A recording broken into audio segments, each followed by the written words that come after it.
One mic, one voice. You can change the world, it's your choice. One mic, one voice. You can change the world, it's your choice. One mic, one voice. You can change the world, it's your choice. One mic, one voice. Welcome to the One Mic, One Voice show, building the collective conscience. Show that's created to give space where your voice, ideas, and informed opinions can be heard, appreciated, and debated. I am Michael Eric Owens. Yeah, this is my show. Yeah, my studio. I had to do it all myself, folks. That's okay. We keep this train moving on down the road. I'm glad you could be here with me today on this chilly sort of day. It's not too bad. You know, I'm from the Midwest, so I should be used to this type of weather. But folks, once you get out of it, you know, you get, as they say, you get kind of soft. I hope you had a great holiday. You know, we are still locked down, as they say. Some of us, I mean, there are some people out here carrying on as if things are normal, and they're not normal. And I just, you know, what has come to mind this over the course of this, I guess, past month or so. It's been a month since the election, and I must admit, I'm really discouraged by the lack of social justice engagement and conversation. Matter of fact, this podcast is titled Social Justice Anyone? It's a question. Social justice anyone? Since the election of Joe Biden and Kamala Harris, I see less and less engagement surrounding social justice on social media, in the mainstream media. Less and less of it. Seems like it's disappeared. Has the presidential victory of Biden changed anything? Now, again, I don't want to seem like I'm raining on anyone's parade. But, folks, we have to stay awake. We have to stay engaged. You see, nothing has changed yet. Do I remain optimistic? Well, you know, I have to. You know, while I breathe, I hope. South Carolina's motto, which I love. But think about it. At the current moment, the one-term president, the OTP, is actively trying to overturn the election. Has been for a month. And where's the outrage that we saw during the summer of protests? He's actively trying to overturn that. Do you know, since 2015, fatal shootings of Black Americans remains the same. Nothing has changed. And the fact that some of you have seemed to think we've had a victory. Have civilian attitudes or behavior toward Black and brown people changed? Since the election, Black men have been killed. Did you hear about this guy, Aiden Ellison, this 19-year-old kid in Oregon? Was playing his music, and this 47-year-old guy, I won't even mention his name because he's not worth giving air to, but he shot him and killed him. Imagine that. This just happened over Thanksgiving. You see, it takes more than simply marching or being outraged. You see, when the lights and the cameras are there, I mean, it's easy. It's easy to be engaged. It's easy to see the wrong and the ills of America when it comes to social justice. It's easy. But when the cameras go away, the lights go dim? Who is still there? That's the question. Who is still there? And many of us are not there. You know this. Almost 75 million people voted for the one-term president, the OTP. Nearly 75 million. I didn't say thousand. 75 million people. And during this time period, you know, I was listening to a British scholar, and he was talking about how, you know, he took a stab at the Electoral College, which I'm right there with him. But he said there's no other democracy on the planet that allows for this extended period of time from the election to the inauguration. And he said, just think about the damage Trump can do. Okay. So he is currently the OTP, dismantling our government institutions from the military to national security agencies to environment regulations. And the experts say, these are the people that know how difficult these things can be. They say it will take years, if not more, to undo the damage that this man is doing in the weeks before he make his exit. But we're quiet. But we've went back to our own little comfortable lives. Well, some of us don't have that luxury to go back to our own comfortable lives. Some of us were born to be part of the fight. This man is dismantling the government as we speak. They said he's raised over, $207 million through this campaign or legal challenge but he can use the money for anything. I want to go back for a second to this almost 75 million people. What can we determine about these individuals? See, what people would like for you to think is that, I simply voted for him because the economy. Oh, I like the fact that he protects Christianity. Folks, those are code phrases for 7 key things that I'm going to give you. When someone says that they voted for him for whatever reason they give you, that is code language. And so you can decipher through the code. Let me give you a description and blueprint. Now, see, people are going to get mad at me because they're going to say, now, listen, I'm not racist and I don't. Yeah. If you put someone in power that has racist views, a demagogue, don't you bear some of that responsibility? Maybe it is you that should clear your name. Maybe it is you that should dispel this characterization I'm about to give right now. Maybe that's not up to me. I mean, you want me to give you the benefit of the doubt. I mean, isn't that, I have my right to vote. Yeah, you have your right to vote for whoever you want to vote for. That's a democracy. But that doesn't make it right. That doesn't make it wise. That doesn't mean you're not a bigot or a racist. Doesn't mean that. A xenophobe doesn't mean any of that. And so maybe if you are upset at me, maybe you should clarify. But don't give me those excuses about the economy.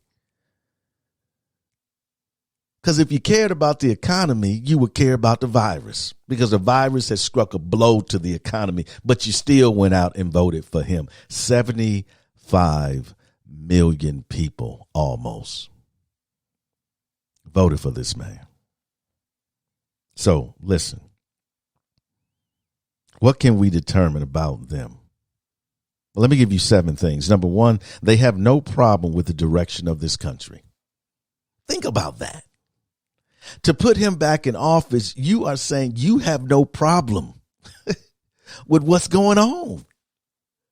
Are you kidding me? You can turn a blind eye to the pain, to the heartache, to the suffering of human beings. You can turn away from that and vote for this man.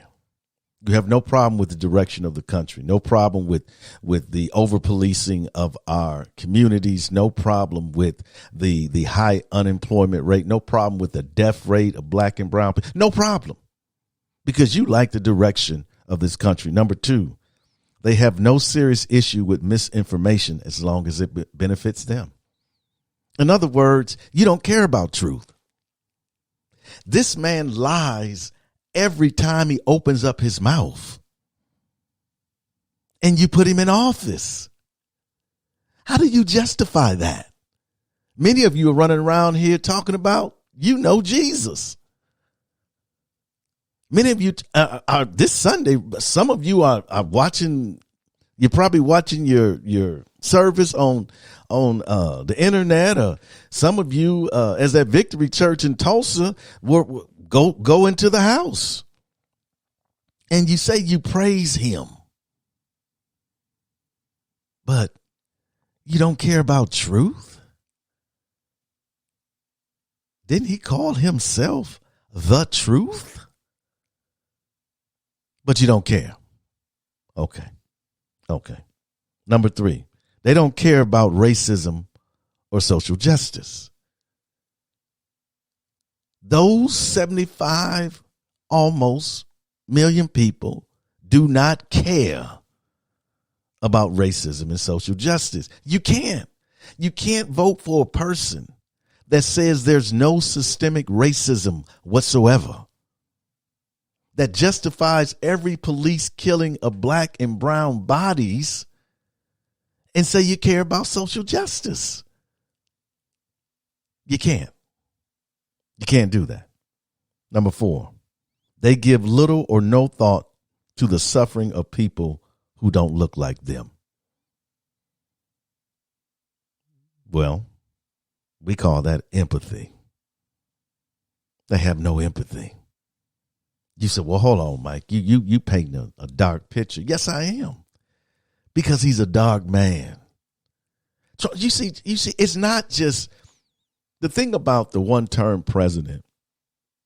It's not just to say that he has poor leadership or that he's not a people's person. You can say that about some leaders out there. Their leadership style is just not my style. Or you could say, you know what, his agenda is just different. No, he's evil. And I don't say that lightly, but he's an evil person. He's not a good person. He's not a good human being. When you don't care about the least among us, you're not a human being. If you can't emphasize or empathize, with people, if you can't envision yourself in their suffering, you're not a good person. He's a narcissist. He's a sociopath. He's a demagogue. He's a terrible human being. And I take no pleasure in describing this man like that. But I didn't write it. I didn't do the blueprint of who this person is. This is what he has shown us. And for those of you who support him, you support this. You can try to, make up all of these different excuses for him. But this man is 70 some years old. And if you if you don't think a person that's 70-something years old should be able to speak their own mind, and that I don't know. Again, I know they're on a different universe because they are. Number 5. They don't care about children being put in cages. This is the group that talks so much about we need to get rid of abortion. Talk so much about life, the right to life. So much about the sanctity of life. But you don't care about children being separated from their parents, put in cages. You don't care. Why? Because you voted in the man that called for it. Yes, that's what your vote was for. Remember, I want to keep things the same way. I want to continue on this path. You didn't vote and tell him to change. You didn't vote and say, I want him to do something different. You didn't vote say, I want him to tell the truth for the next 4 years. You didn't do that. You voted and you said, this is what I want. Kids. Yeah. You know, I wonder, I say, you know, how can they not have a problem with that? But then I realized they're immigrants. And they're black and brown. And then it falls right in with their narrative, with the theme, right? That yes, I'm concerned about life, but not really black life. Not really brown life. Well, I'm not really even concerned about LGBTQ plus life. I'm concerned about heterosexual white life. Folks, if we have learned anything, if we've learned anything, is that we can't dance around this issue any longer. I ask you the question, social justice, anyone who is still in the fight, who is still having the passion and the commitment, where are you? Because it seems when the cameras and the lights are gone now, guess what? You go back. Yeah. But those of us who remain, right? We're trying to awaken you again because somehow your wokeness, I'm going to talk about that here in a minute. Let's go on. Number 6, they don't care about the 270,000 COVID-19 deaths. But they call themselves patriots. You know, a true patriot is someone that fights alongside their fellow citizen. They help. They support. They don't turn their back on their fellow citizen. These people, that call themselves patriots could care less. I mean, I've heard some of the most horrid excuses about people, you know, well, they had a existing condition. Well, I guess they deserve to die then. I mean, if you had cancer and you got COVID, I guess you deserve to die. In their thinking, right? Oh, he had high blood pressure and diabetes. So, of course, then he deserved to die then, right? I mean, are you kidding me? like that's an excuse.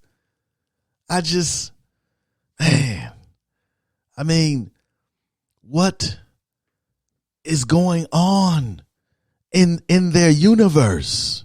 And I did the podcast. I really encourage you to go listen to America's First Political Cult. I do.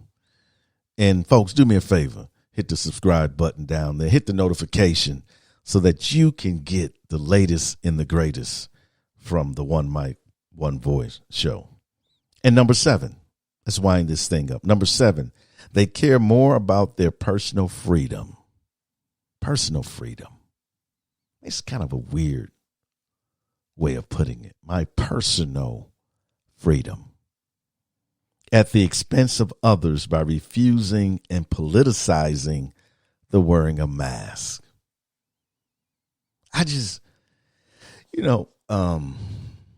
This is when America becomes such a silly country, such an immature country. When it comes to guns and now masks, so immature that we can't even have a discussion because the OTP politicized the mask early on, made it a sign of weakness. And so his followers don't wear it, right? And those of us who believe in science, in modern medicine, in the experts, we wear them. And somehow this idea of my personal freedom, that if I have to wear a mask, somehow you're infringing upon me. When it's the patriotic thing to do. It protects yourself and your fellow citizen.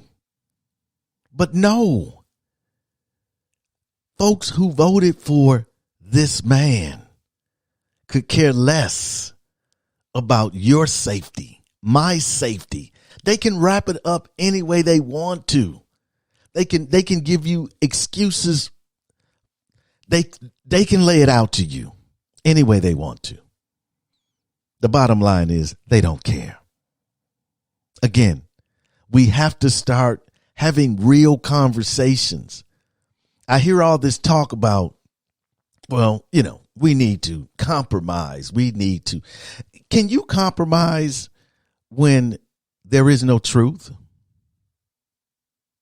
Can you compromise when there is no agreed upon facts? Is it possible to compromise when I say, you know what, it's raining outside, and you say, no, it's not? I said, let's put the car up because a storm is coming. You said, no, the storm is not coming. Can we reach common ground when we can't agree on a certain set of facts? The whole notion of being able to work with them is the height of ignorance and foolishness. You can't. And this is real talk. So if we want to be serious about changing this country, you have to change the country with folks that are open to change. I won't go into detail, but I was in a meeting, and this particular individual talking about systemic racism, and this person is a sheriff. I won't say what city he's in yet. But his statement was that systemic racism is ridiculous, doesn't exist. And he emphasized the word ridiculous. And I thought, I can't let that go by. And my comment was to him is that how can we solve a problem when you think that systemic racism doesn't even exist? Now, if you would say that I don't necessarily believe it exists, but I'm willing to examine it and have a discussion, it's ridiculous. I told him his comment was offensive. And if you, being a leader, would not even acknowledge that even having a conversation about it, change will never come. Folks, social justice, anyone? Listen, we're going to take a break. Man, maybe I need to get up and move a little bit. They said circulation is good for the body and for the brain. We'll be right back.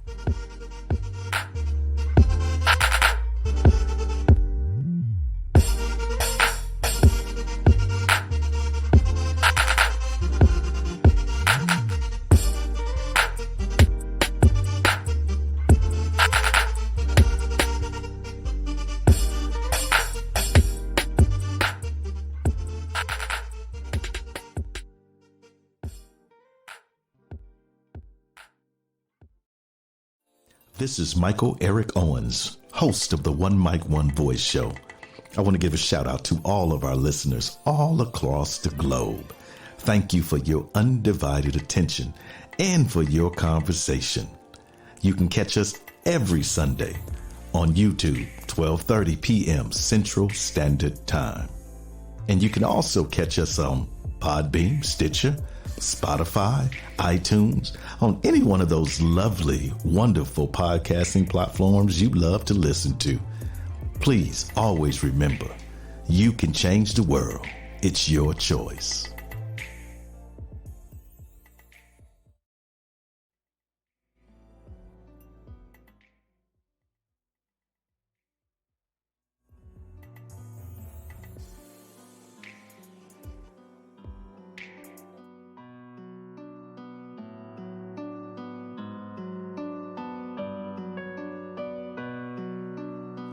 Welcome back, folks. So this is America. So again, I simply ask the question: social justice, anyone?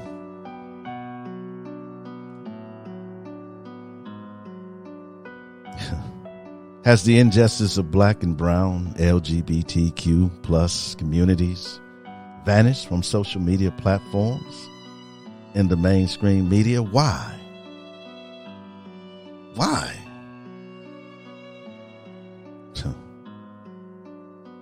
You see, the conversation and the job ahead of us is too difficult. Many don't have the heart or the will. Yeah. They don't have it.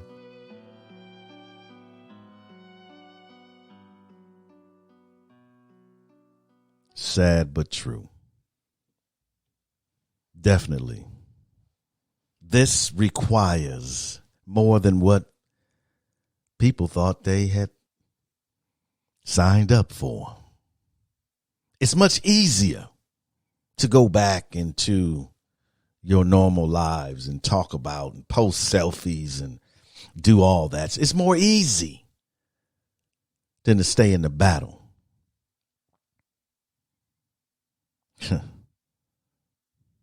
This begs another question. Have you allowed for these platforms, these social media and the mainstream media, to shape or in some cases tell you how to view the world? And this is what is most dangerous, is that the only reason you are motivated is because you saw Brother George Floyd. Let me repeat that. The only reason you are motivated is because you saw Brother George Floyd, because you saw his life snuffed out. That's the only reason why you're motivated. You see, the problem with that is it was probably the most grotesque thing that a human being could witness. And it produces this visceral act, right? This response. But what about lynchings that you haven't seen? What about those ex-slaves that was put in that convict leasing system that worked day and night and many died? What about those sharecroppers that were working that land and were swindled and had nothing for their family when the season after the harvest came in? What about that black person that was told, get to the back of the bus? What about that humiliation that I had to get my food from the back? What about that fountain that I looked at that I was forbidden to drink from, or that bathroom that I couldn't go into? What about those schools that I looked at and I saw all those white children going to that I was not allowed to go to? What about those dogs being sicked on those civil rights workers, those children? What about the bomb that killed those beautiful girls in the church? All the church burnings. What about Mother Manuel when Dylan Roof went in there and sat in Bible study and then murdered all of them? What about Michael Brown, Trayvon Martin, Walter Scott? The list goes on and on. Breonna Taylor, Quan McDonald. The list goes on and on. You see, this is not about one incident. It's not a time stamp. This is about generations. Generations of black and brown people. What about the Trail of Tears? When the native folks were kicked off their land, heading to Oklahoma. The land run when you took land from them. What about when you drilled on their sacred grounds?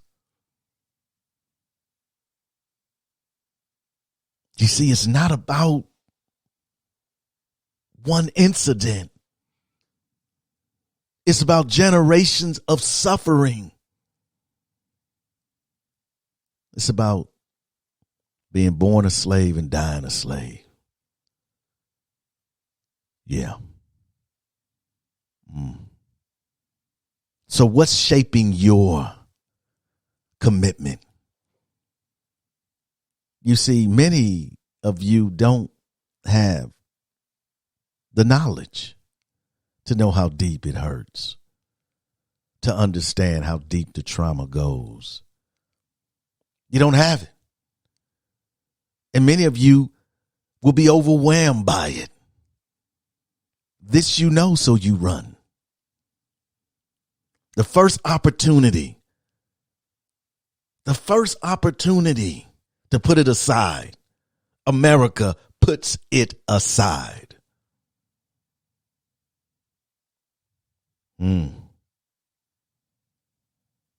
Is it important only because you saw a tweet, a post, you read about it? You see, I was criticized by an individual. And don't get me wrong, I welcome criticism. I have no problem with criticism. But this person criticized me because I didn't go to one of the protest rallies. The person said that they thought better of me, that I was a leader. I don't know where they got that from, but they said I was a leader. And by example, I needed to be there. And because I was not going to be there, they think differently of me. Let's examine that for a moment. First of all, I have the right to go where I want to go, just like everybody else, right? This person assumed that I had an obligation to live up to their view of me. They don't even know me, really. But they feel like I'm obligated to live up to their view of me. Yet they know very little about me. Furthermore, my value was only if I lived up to their expectation. That doesn't seem a little paternalistic. Yeah. As long as you do what I think you should do. And I told this person, I said, okay, let's do this. Why don't you go and, protest and show your outrage. But when the protests stops and the crowds don't gather anymore, where will you be? I will still be here. I have attended more protests and rallies than most. But beyond that, I have advocated for social justice and social equality for over 2 decades. I've written about it, lectured about it, taught about it, marched about it, and given more speeches than I can even recall. For what? For the liberation of black and brown people. I'm still here. I'm still in the struggle. I didn't miss a beat. The media doesn't shape my reality. I don't need to see Brother George Floyd to know that black men are dying. I don't need to hear or read about these things. Want to know why? Because I have experienced those things. I know them to be real. I have seen them. I've been a witness to them.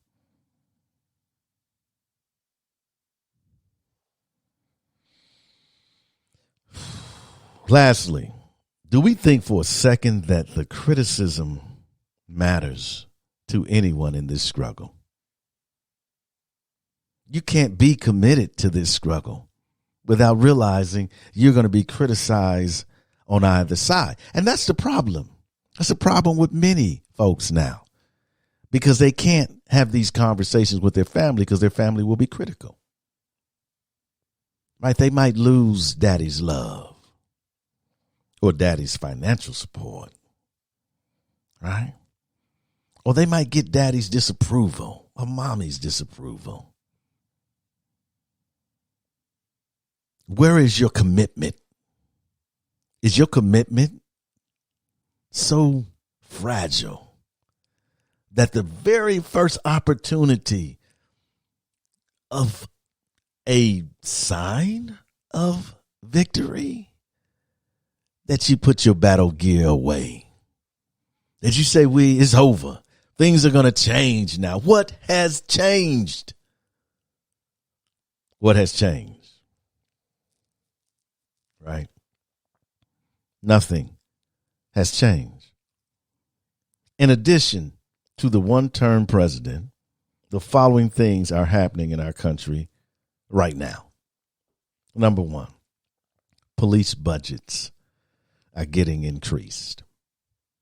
The whole defund the police movement it's been crushed. Budgets are being increased all over the country. Congress won't agree on a stimulus bill. Okay, and some of the communities that are hurt most are black and brown communities, small businesses. Number three, Republicans gain seats in the House and might even keep control of the Senate. This is happening right now, while some of us are celebrating, while some of us are saying, think change is here. Things are going to be different now. What is different? Tell me. Because these things are happening right now. Number four, the Supreme Court and federal judges around the country are stacked with a conservative majority. That's now. They said this one-term president is appointing as many judges as he can as he exits. This is happening right now. Only 25 Republicans have acknowledged Biden's victory. Only 25 out of the House and the Senate. Wow. Number six, the virus is killing more black and brown people than any other racial group. This is happening now. It's happening now. Number seven, and black men are still being murdered by police officers. Still happening. What do we have to celebrate? I mean, I remember a story from the Good Book. My father used to call it. This man was very wealthy. And this man had built for himself, many barns and so forth. And he said, I'm going to drink and be merry. In other words, I'm going to celebrate. But the good book says, thy food, your soul is required of you tonight. What is my point? My point is we cannot wait. This is our moment, our time. We cannot wait for another George Floyd. We cannot wait for another Breonna Taylor. We cannot wait. We cannot be reactive. We have to be proactive. We have to stay engaged. But many of you don't understand that. I get that. I get that because you have somehow self-proclaimed yourself an activist and a leader, but you have no direction. You have no knowledge. You have no you have no strategy because what you simply seize the moment. You were happy that the camera was in your grill and you just seized the moment. But now that the camera is gone, you're standing there lost. And your efforts have changed nothing. Again, you've heard me say it before, outrage and passion would only carry you so far. This is a life journey. This is not something you jump in and you jump out of. This is not something because my friends are involved in it, I'm involved. This is personal. You are committed yourself to the social justice and equality of people in this country that deserve to be treated as human.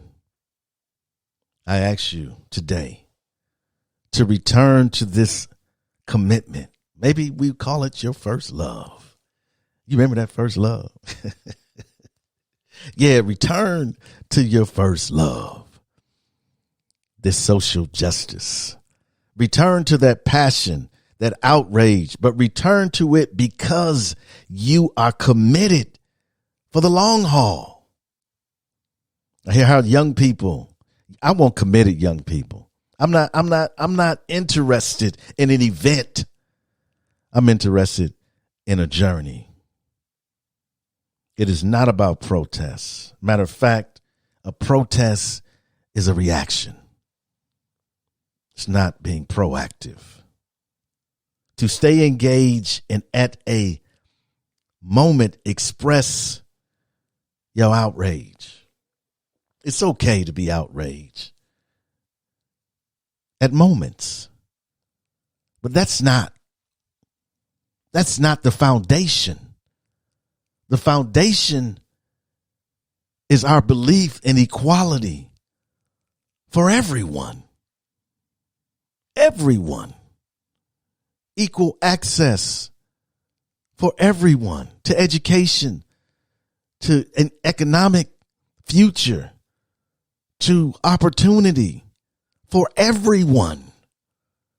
Not just some, but everyone.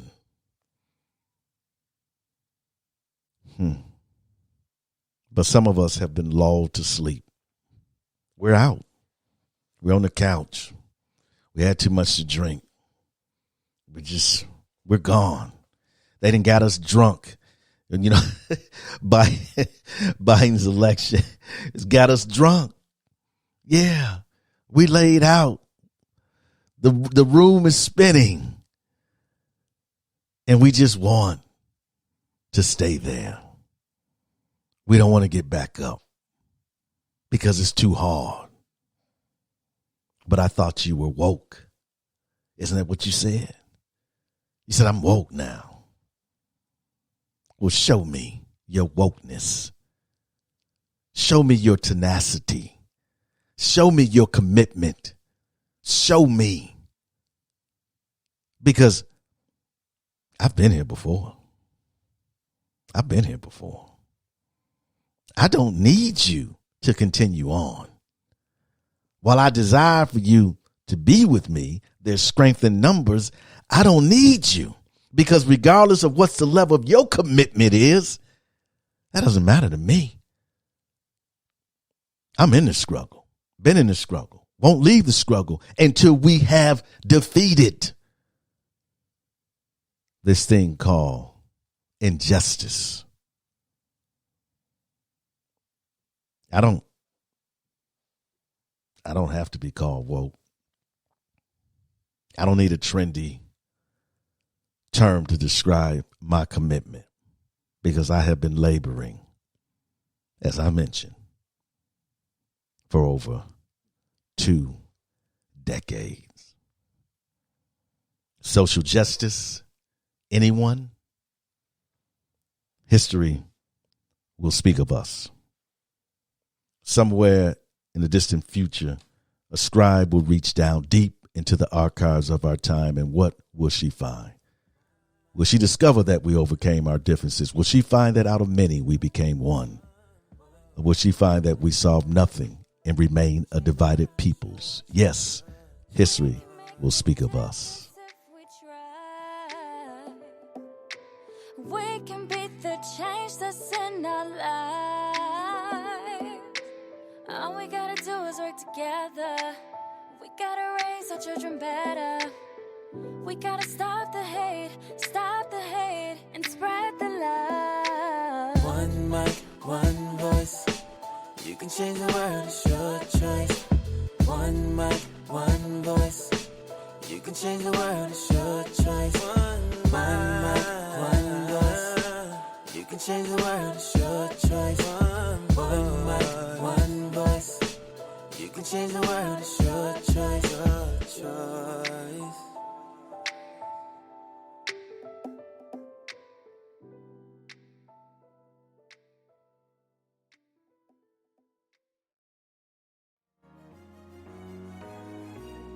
Thank you for downloading the One Mic, One Voice show. Take a moment and subscribe and share. You can find us on Spotify, iTunes, Podbean, Stitcher, or any other podcasting platform. Thank you for your continued support and for your voice. You can change the world. It's your choice. The views, thoughts, and opinions expressed on the One Mic, One Voice show are not the views, thoughts, and opinions of our sponsors.